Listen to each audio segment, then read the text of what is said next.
Oh, ok, je crois qu'on est en direct. Je voulais juste vous montrer que j'étais en train de placarder ces flyers à l'endroit où j'ai vu Bailey pour la dernière fois. Mon cœur bat super vite. J'ai envie de pleurer quand je pense que ça fait 7 mois que je n'ai pas vu ma fille. Je sais pas où elle est. Regardez, c'est trop grand. On a besoin de votre aide pour mettre le monstre qui a fait ça derrière les barreaux. À vie. Vous avez sûrement vu les affiches dans Bakersfield avec le nom les Bakersfield 3.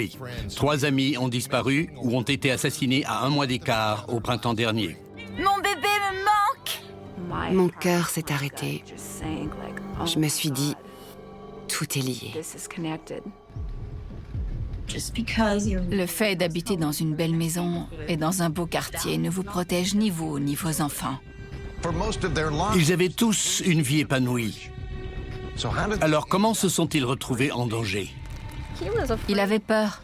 Il me disait, « Maman, je crois qu'on nous suit. » Et puis plus personne ne l'a revue. Rien ne nous prouve qu'elle soit morte. J'espère qu'elle n'est pas en morceaux dans la rivière. Je savais que quelque chose clochait. Tout le monde avait un avis différent. Eh bien, qu'est-ce qui s'est vraiment passé? Tant qu'elles n'auront pas de réponse, ces 3 mères n'abandonneront pas. Il est sorti de la voiture, il s'est effondré sur la route et il est mort. Ça va aller. Respire. Les mères veulent que ces enquêtes soient résolues et elles le font savoir. Personne n'est gagnant dans cette histoire. On m'observe. On sait qu'il y a au moins un tueur en liberté. On va le faire coffrer.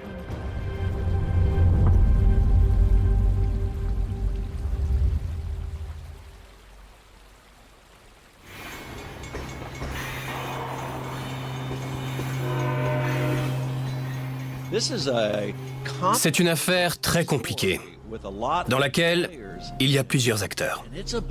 C'est très étrange. Alors qu'on pensait vivre dans une banlieue tranquille, voilà que ces événements ont lieu. Beaucoup de monde est impliqué. On parle de plusieurs chefs d'accusation pour kidnapping et meurtre. Madame la procureure, merci d'être avec nous. Merci de me recevoir. J'ai l'impression qu'on parle d'un épisode de Breaking Bad. Ça s'est passé à Laurel Glen, c'est ça? Oui, dans notre quartier. Combien de fois je suis passé par Half Moon Drive? Ça me fait bizarre. On peut trouver des arguments pour dire que Bakersfield est une ville horrible. Et d'autres pour dire que c'est une ville très sympa. Cette ville a 2 personnalités. Et il y a plein de gens qui naviguent entre ces 2 mondes. Ça ne s'est pas passé dans les quartiers glauques, sous couvert de la nuit. Il y a des gens qui font ça dans leur garage, à 2 pas de familles tout à fait normales.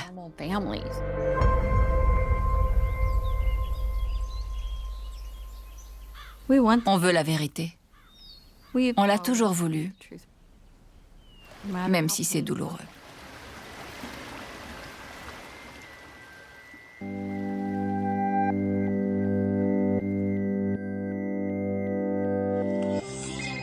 Ta copine? C'est dans le jeu. Dans le jeu. On est juste 2 parents qui sont mariés depuis plus de 40 ans. On a eu 2 fils qu'on a tous les 2 élevés à Bakersfield. Ils n'avaient que 20 mois d'écart, donc ils étaient presque comme des jumeaux. Luke admirait beaucoup son grand frère. Il l'admire toujours. Micah pouvait être autoritaire. Il parlait beaucoup. Il adorait faire des petites fêtes entre amis. Il aimait sa famille par-dessus tout. J'ai de très bons souvenirs de l'enfance des garçons. Leur école et tout le reste, c'était génial. En tant que parents, on avait l'impression de bien faire. Micah était devenu agent de change. Il était doué et très intelligent. Je ne me suis jamais fait de soucis pour Micah. Je savais que ça irait. Il était débrouillard et indépendant. Je savais qu'il s'en sortirait.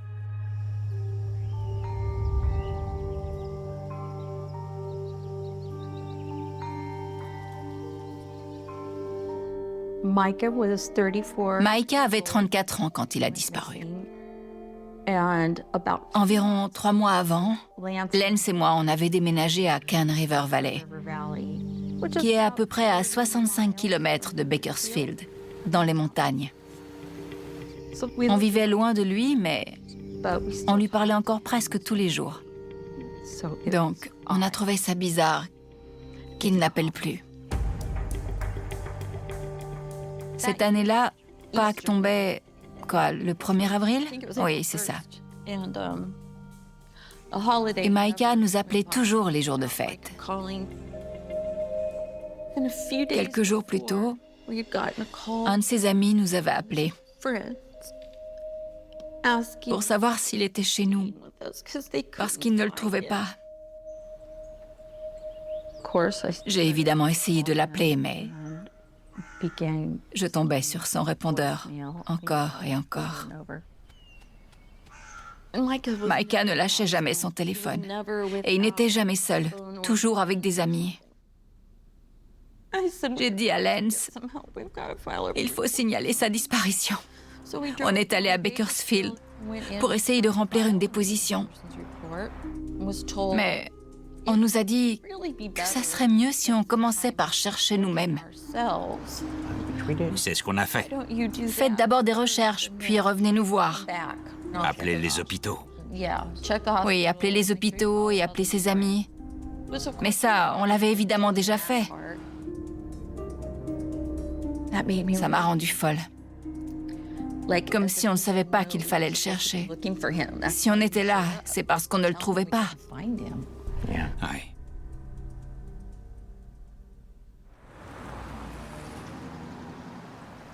Lance et moi, on est allés chez Micah.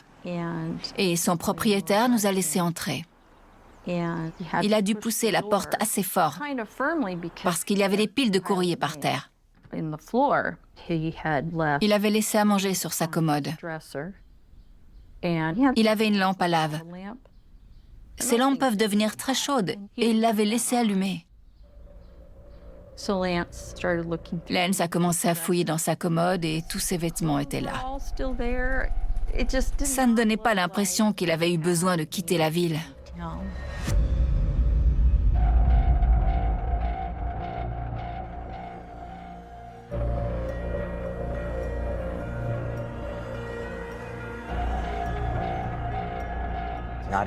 Ce n'est pas illégal pour un majeur de disparaître et Micah était majeur.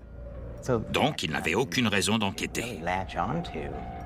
Il ne pouvait rien faire. Mais ils auraient pu au moins prendre l'information en compte et faire semblant de faire quelque chose. Oui. On se serait senti mieux.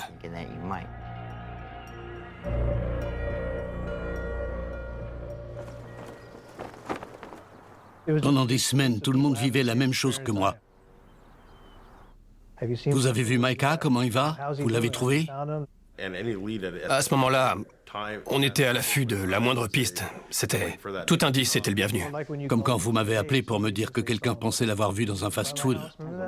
Oui, je m'en souviens. Et quelqu'un l'a vu dans un hôtel. On allait où on nous disait d'aller. Et il y avait un gars qui ressemblait à Micah quand il était au lycée. Quelqu'un a vu quelqu'un qui lui ressemblait. On a reçu énormément d'appels parce qu'il connaissait absolument tout le monde. Vous vous rendez compte de combien de personnes connaissaient votre fils et aimaient votre fils? Je l'avais croisé dans un restaurant une fois. On n'avait pas fait 10 mètres qu'il avait croisé quelqu'un qu'il connaissait. On aurait dit que tout le restaurant savait qui il était. Exactement. Il y avait un karaoké? Non, pas ce soir-là. Mais je vais vous dire, tout le monde prenait le temps de venir le saluer. Il ne savait pas chanter, mais il chantait. Il disait « Je ne vais que là où je suis une star ». Depuis tout petit, il a toujours eu du charisme. Vous avez tout à fait raison. Il n'avait honte de rien. C'est ça qui était chouette chez lui. Il se fichait du regard des autres. Je ne sais pas comment il faisait pour être aussi grande gueule et avoir autant d'amis. Oui. Ouais.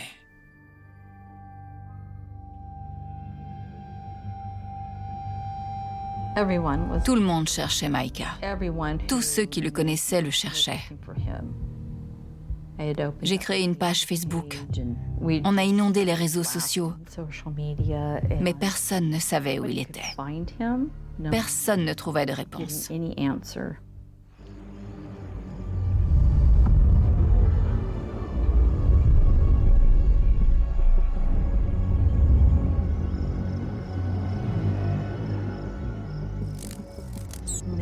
Et puis un jour, quelqu'un m'a appelé. Je ne l'avais jamais rencontrée. Je ne la connaissais pas. C'était Di Byrne. Elle m'a dit que son fils s'appelait James Gulstad, qu'il avait été tué et qu'il connaissait Micah. Je me suis dit, ah, c'est pas vrai.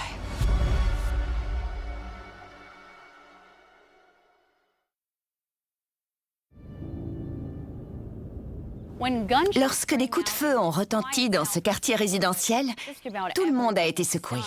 Quand je suis arrivée ici le lendemain, les riverains m'ont confié que c'était tellement bizarre qu'une telle fusillade ait lieu dans ce quartier que la majorité pensait que l'assaillant et la victime n'étaient pas d'ici. L'assaillant reste non identifié, mais la victime, James Gulstad, a été attaqué en sortant de cette impasse.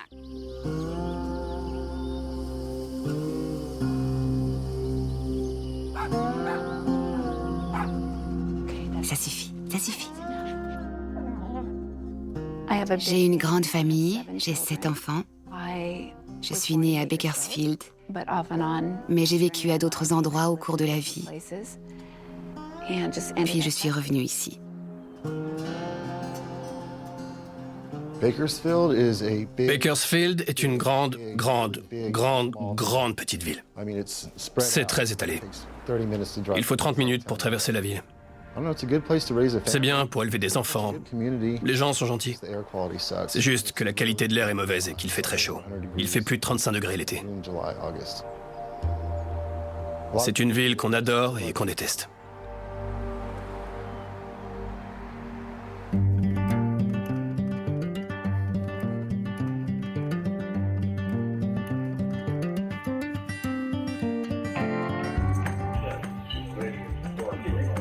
Oh, ma tête. C'est une vidéo.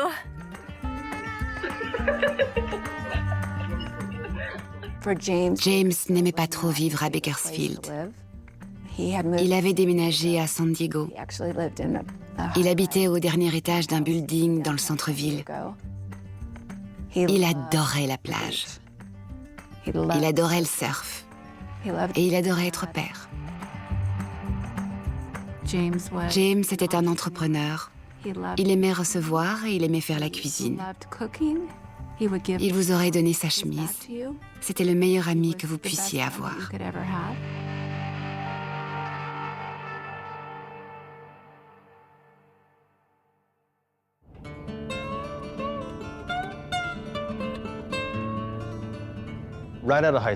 Après le lycée, il a travaillé dans les champs pétrolifères.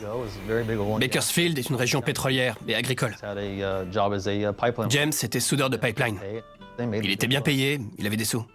Un an après, j'ai commencé à souder à ses côtés, et ça, pendant des années, avec mon autre frère, Ryan. On a soudé ensemble dans tous les États-Unis. C'était mon grand frère. Donc il se servait dans mes affaires, sans me demander. Mais il prenait aussi soin de moi. Ça faisait longtemps que je n'avais pas parlé de lui. Ouais, il s'occupait de moi. Mais il se battait pas à ma place. Si je me battais avec quelqu'un, il se pointait et s'assurait que personne d'autre ne s'en mêle. On plaisantait pas. C'est le moins qu'on puisse dire. Il voulait surtout travailler intelligemment. Il travaillait dur s'il le fallait, mais il s'amusait aussi beaucoup.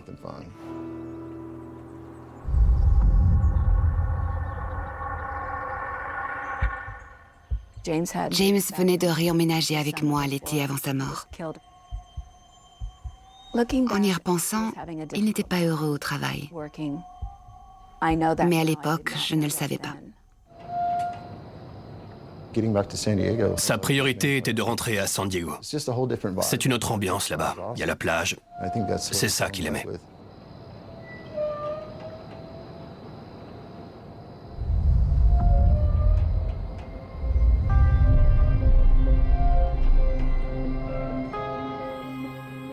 On a eu une discussion avec James. Il m'a dit « Maman, je bosse sur un truc, tu vas adorer. » Ce soir-là, vers 22h, il allait sortir de la maison, alors je lui ai demandé « Tu vas où ?»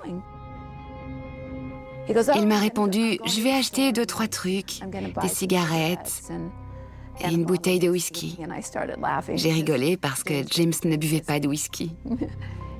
Il a penché la tête en arrière et il m'a dit « Maman, je sors juste fumer. » Finalement, je lui ai dit « Bon, je t'aime, je vais me coucher. »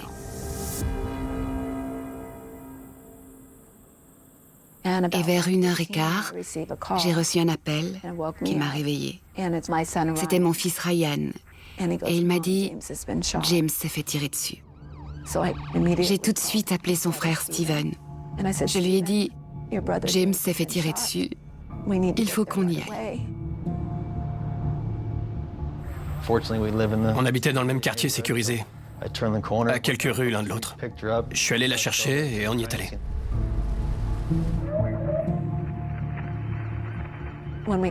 Quand on est arrivé, je suis sortie de la voiture. Mais la police avait quadrillé les lieux. Ils ne voulaient pas me laisser passer. Je me suis mise à hurler. Je suis devenue folle. Mon fils, Steven, a dû me serrer dans ses bras pour m'empêcher de faire n'importe quoi. Je criais. Laissez-moi passer. Il faut que je voie James. J'ai besoin de voir James. J'ai besoin de mon fils. C'était horrible. Et finalement, un policier nous a dit qu'il était décédé.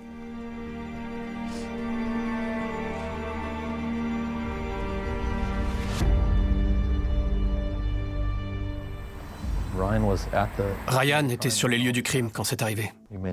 Il a tenu James dans ses bras. C'était assez dur.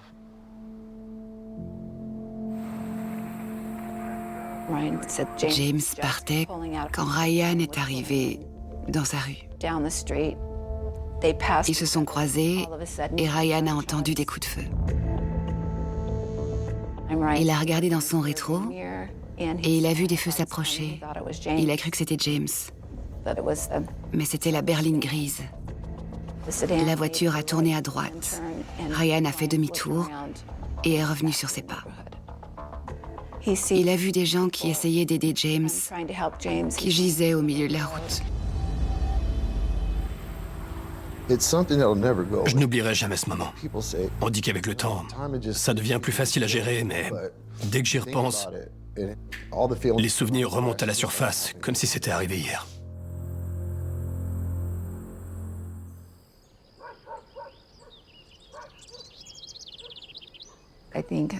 Pendant 3-4 jours, je n'ai pas réussi à dormir. Je ne faisais que pleurer. C'était une période très difficile. Mais je sentais que quelque chose n'était pas normal.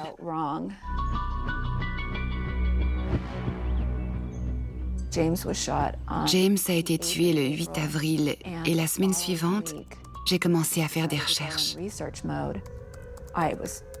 J'ai épluché les profils Facebook de ses amis et ceux des amis de Ryan. Et j'ai essayé de voir à qui on pourrait aller parler. Je suis alors tombée sur le profil Facebook d'une ex-petite amie de Ryan. Et elle parlait de la disparition de Micah. Je savais que James et Micah se côtoyaient parce que James m'avait dit que Micah travaillait pour la banque Wells Fargo. Lui et Micah s'étaient rencontrés parce que James avait un compte là-bas. James l'avait aidé à déménager et ils se voyaient. Puis j'ai réussi à avoir le numéro de la mère de Micah.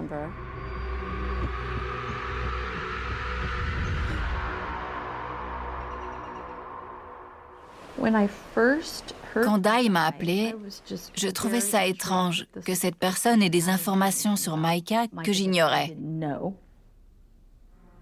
Je ne connaissais pas James. Micah ne nous avait pas parlé de lui. Je lui ai dit, nos fils se côtoyaient. Puis on s'est mis à discuter et on est resté plusieurs heures au téléphone. J'avais un pressentiment. J'avais pris rendez-vous avec l'enquêteur en charge du dossier de James, le sergent Garrett. J'ai emmené Cheryl et Lance avec moi parce que je voulais qu'ils sachent que, selon moi, la disparition de Micah et le meurtre de James étaient liés. Je crois qu'il m'a prise pour une folle, pour être honnête. Quand James Kulstad a été assassiné, je me suis rendu sur les lieux, on m'a briefé, et à partir de là, j'ai pris les commandes de l'enquête. On a commencé à organiser des interrogatoires, mais l'enquête est toujours ouverte. Donc, je ne peux pas dire à qui j'ai parlé, ni ce qu'ils m'ont dit. Mais on a interrogé plusieurs témoins cette nuit-là et les jours qui ont suivi.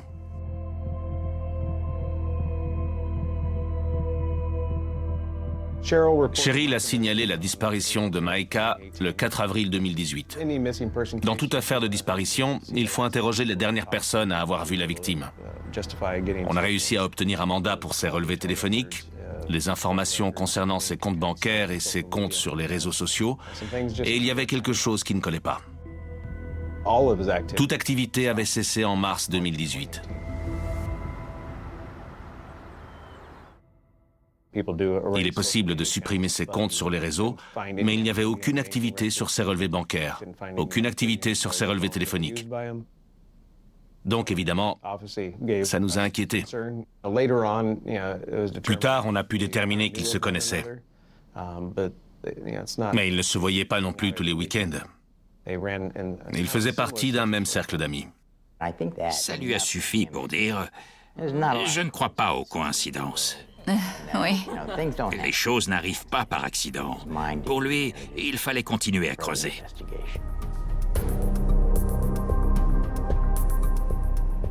À ce moment-là, le frère de Micah, Luke, allait à Bakersfield tous les jours depuis plusieurs jours.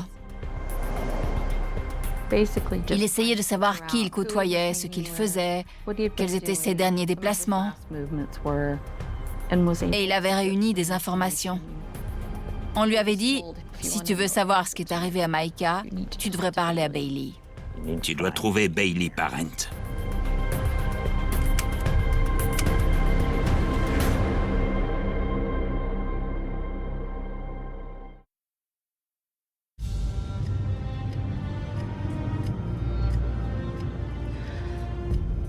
Je suis en route pour aller accrocher un des flyers de Bailey. Ça fait longtemps. C'est ma thérapie. J'en ai placardé des milliers. Et à chaque fois que je laisse un flyer, je fais une petite prière. Bailey va s'en tirer. Je ne vais pas devenir cinglée. Je ne peux chercher Bailey nulle part. Et en même temps, je peux la chercher partout.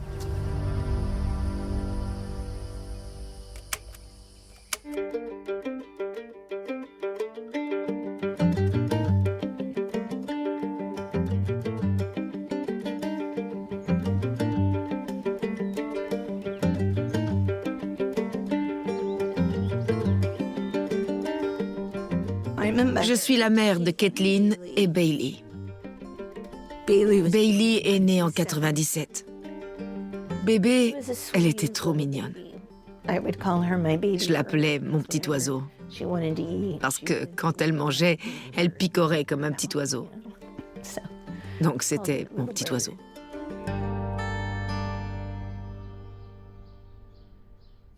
Salut. Salut toi. Coucou. Ah, c'est ça. Va-t'en. Elle a toujours aimé les animaux, depuis son plus jeune âge. Ah, t'es trop mignon. Elle a toujours eu un animal. Petite, elle disait « Quand je serai grande, je veux être caissière. » Je lui disais « Tu feras ce que tu voudras. » Et puis, plus tard, elle a voulu s'engager dans l'armée et a travaillé dur pour passer le concours. Puis après ça, elle a voulu être hôtesse de l'air. Ça changeait tout le temps.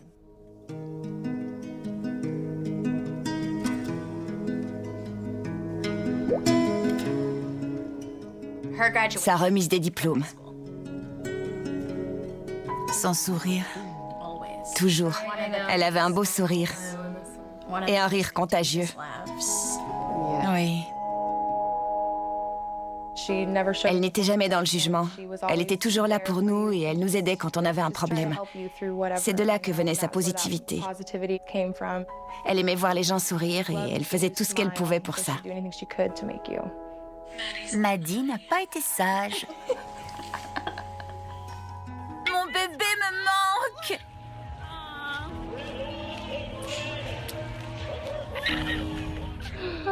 Elle est trop drôle.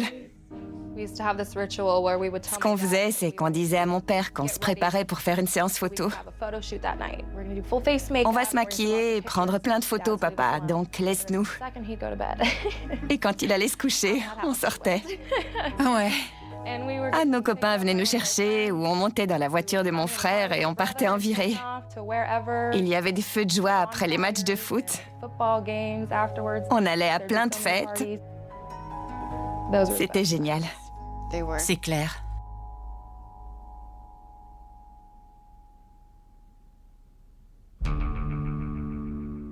Bailey s'est mariée avec son petit copain à Las Vegas le 3 août 2016, donc un an après avoir fini le lycée.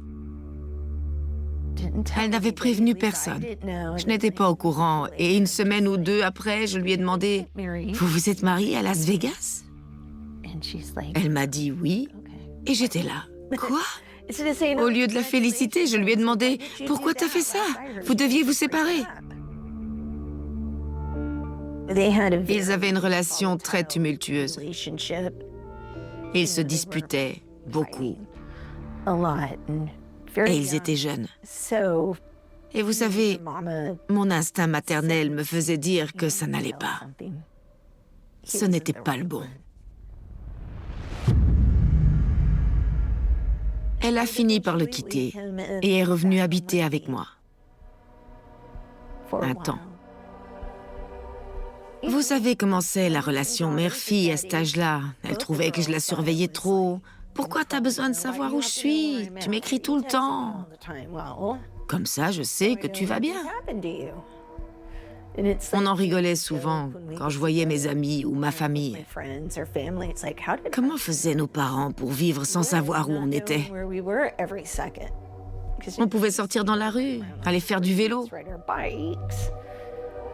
On rentrait quand le soleil se couchait. Nos parents n'avaient pas à s'inquiéter comme on s'inquiète de nos jours. Mais elle m'appelait quand même, tous les jours. Même si on s'était disputés.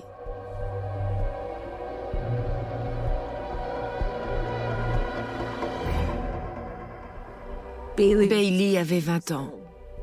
Elle entrait tout juste dans l'âge adulte. À cette période-là, on change beaucoup. On n'est pas la même personne à 20 ans et à 25 ans. La dernière fois que je l'ai vue, c'était le 23 avril. Bailey devait venir dîner à la maison. À ce moment-là, Bailey était partie et avait emménagé avec un garçon qui s'appelait Matt. Le 23, elle m'a dit « Je ne peux pas venir dîner ». J'étais au supermarché et je me suis dit « Je vais acheter des churros. Comme ça, je lui déposerai et je la verrai. » Elle adorait les churros de ce supermarché. Ils étaient énormes. J'en ai acheté 5. Elle est sortie et elle était heureuse. Enfin, je ne sais pas si elle était heureuse, mais elle est sortie et je lui ai dit de monter dans la voiture. Elle m'a dit « Je peux pas, je dois rentrer ». Alors je lui ai donné les churros, je lui ai dit « Je t'aime » et on s'est fait un petit câlin rapide. Après ça, je lui ai écrit. Je l'ai appelé, mais pas de réponse. Puis plus rien. Ses réseaux sociaux, son téléphone. Je suis allée chez Matt. Et quand j'ai sonné, c'est son fils aîné qui a ouvert. Il m'a dit « Bailey n'est pas là ». J'ai demandé où elle était et il a dit « Elle est partie ». Avec qui? Parce qu'elle n'avait pas de voiture. Il ne savait pas.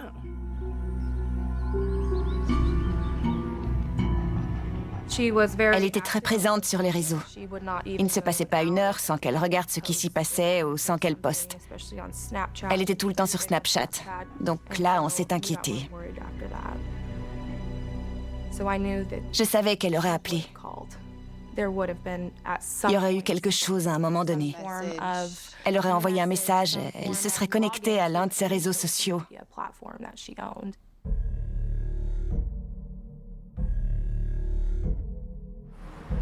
Il fallait que je signale sa disparition, car je savais qu'il lui était arrivé quelque chose. Et puis j'ai imprimé les flyers. J'ai traversé tout le comté de Kern pour les placarder. Il y en a eu plus de 5000. Les gens disent près de 10 000. J'en avais toujours un sur moi. On a vu une photo du flyer sur Internet. Len surfait sur Facebook. Ça disait que Bailey Parent avait disparu. J'avais déjà entendu ce nom, Bailey Parent. Donc j'ai écrit à Jane, « Vous ne me connaissez pas, mais mon fils a disparu aussi. » Je n'étais pas la seule mère à qui ça arrivait. C'est là que j'ai su qu'il se passait quelque chose de grave.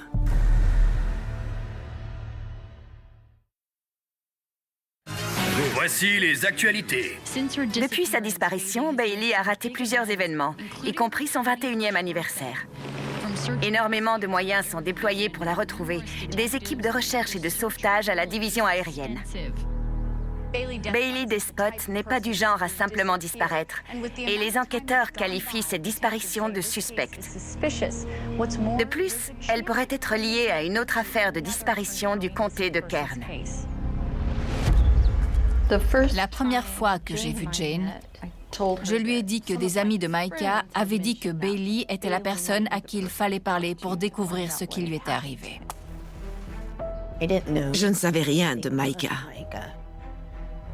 Donc je me suis dit, oh mon Dieu, j'étais complètement sidérée. Je me demandais s'il fallait leur faire confiance, parce que je ne faisais confiance à personne. C'est Cheryl et Lance qui m'ont parlé de la disparition de Bailey. Et ensuite, on s'est eu au téléphone, toutes les trois. À ce moment-là, on ne pouvait pas encore dire « c'est comme ça qu'ils se connaissaient entre eux ». On savait simplement qu'il y avait un lien.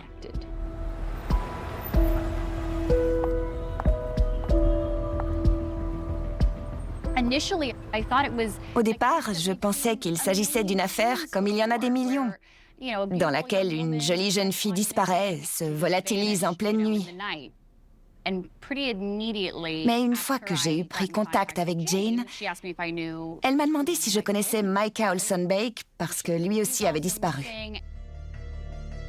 Peu de détails ont été révélés, mais les enquêteurs disent que sa disparition est suspecte. Ça ne ressemble pas à Micah. Ce n'est pas une décision qui vient de lui. Et puis Cheryl m'a parlé de l'affaire James Kulstad. Ça paraissait presque impossible d'avoir ces trois affaires qui étaient liées dès le départ. C'était fascinant. Je n'ai jamais entendu une histoire pareille, même encore aujourd'hui. Assez tôt, on a rencontré Olivia LaVoice. Elle a suivi le développement de l'enquête. Elle voulait aider. J'ai l'impression que je ne comprends toujours pas totalement à quel point vos vies sont surréalistes. Je pense comprendre mieux Qu'une personne lambda. qu'une personne lambda, mais personne ne peut comprendre. Je n'oublierai jamais la première fois que vous m'avez dit, devant les caméras, que si quelqu'un vous disait où il était, vous iriez le déterrer de vos propres mains. Oui, j'irai. Jane et Cheryl ont besoin de connaître la vérité, même si cela signifie savoir que leurs enfants sont morts. Je partirai tout de suite. J'irai le déterrer de mes propres mains. J'irai le déterrer de mes propres mains. Je ne le savais pas encore, c'était au tout début. Oui, Je ne savais pas que c'était exactement ce que vous faisiez. oui. Le premier été, il faisait 40 degrés. Il faisait au moins 40 degrés à Maricopa. Et on a essayé d'escalader le château d'eau pour voir si Micah était dedans. Oui, nous aussi. On est tombé sur le même château d'eau. On a tous cherché partout. On a cherché avec nos mains et nos pieds. On a marché, on a creusé et on a cherché nous-mêmes. Quand votre enfant disparaît, on ne vous donne pas un manuel qui vous dit quoi faire. Donc, on s'est réunis, on a élaboré un plan et on a réfléchi à comment procéder. Mon ex-mari les a appelés les Bakersfield Three et a créé 2 pages Facebook. La première était juste pour les enfants et l'autre était un groupe de parole. Les gens ont commencé à parler. Ils voulaient s'impliquer.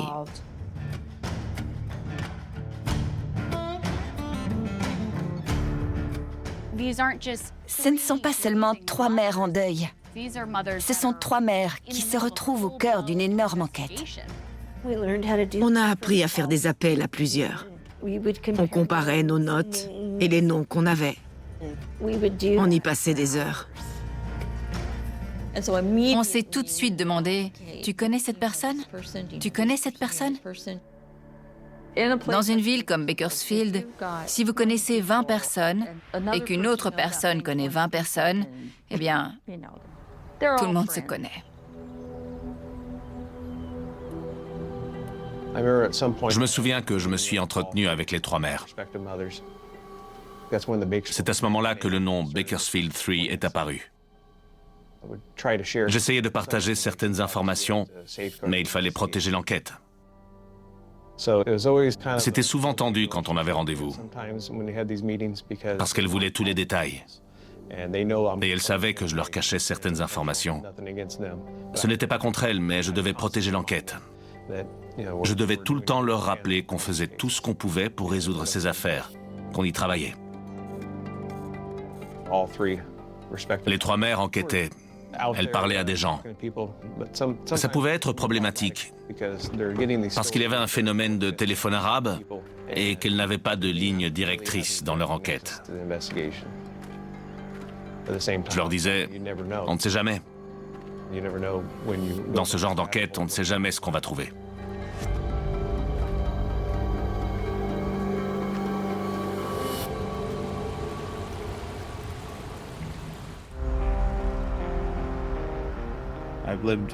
J'ai vécu ici toute ma vie. J'aime savoir ce qui se passe ici, parce que ma famille vit aussi à Bakersfield. C'est une ville sympa, avec plein de gens bien. C'est assez conservateur. Il y a 400 000 habitants, mais l'ambiance est celle d'une petite ville. Beaucoup de gens se connaissent. C'est une ville chargée d'histoire. On a le Crystal Palace de Buck Owens. Buck Owens est l'un des pionniers de la musique country. Il chantait ici tous les vendredis et samedis soirs, jusqu'à ce qu'il meure. On appelle cette zone les falaises. C'est assez impressionnant. On voit les montagnes et aussi les foreuses. C'est ça, Bakersfield.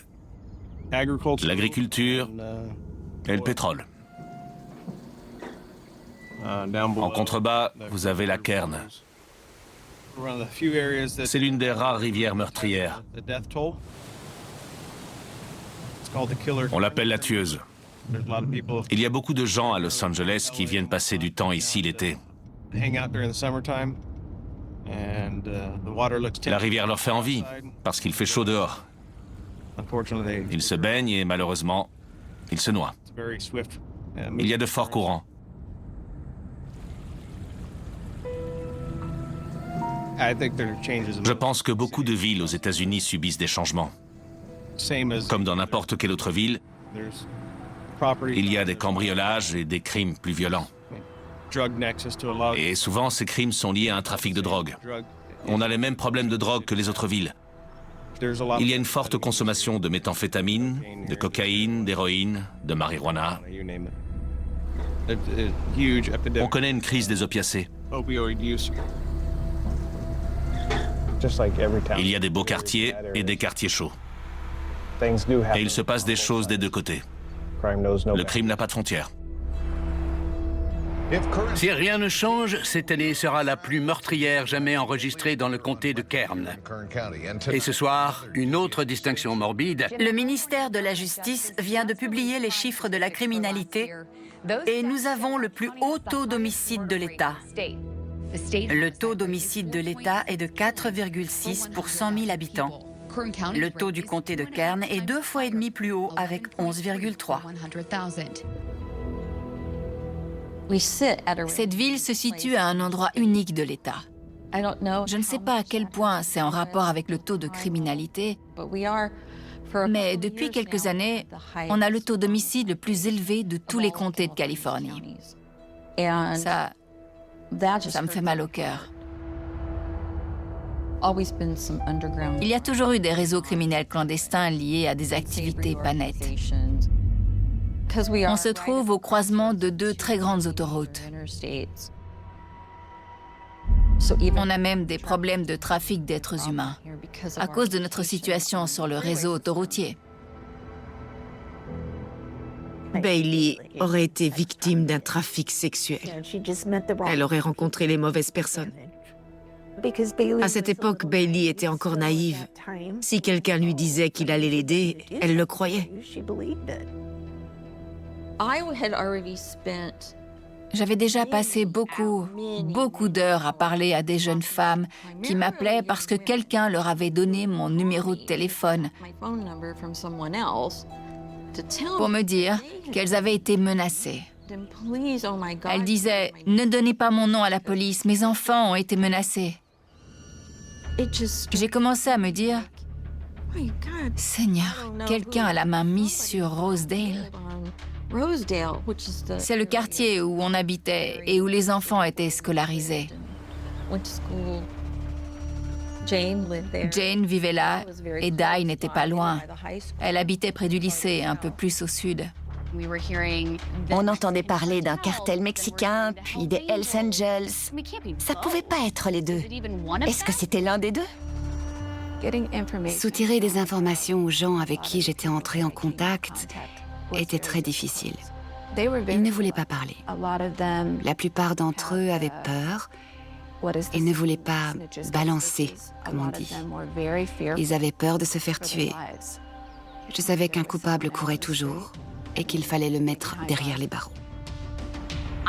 Certaines de mes sources dans la police me disaient « C'est ridicule ». Et d'autres sources me disaient « Fais attention, on pense que des personnes très dangereuses sont impliquées. » Et puis, on a retrouvé des membres humains.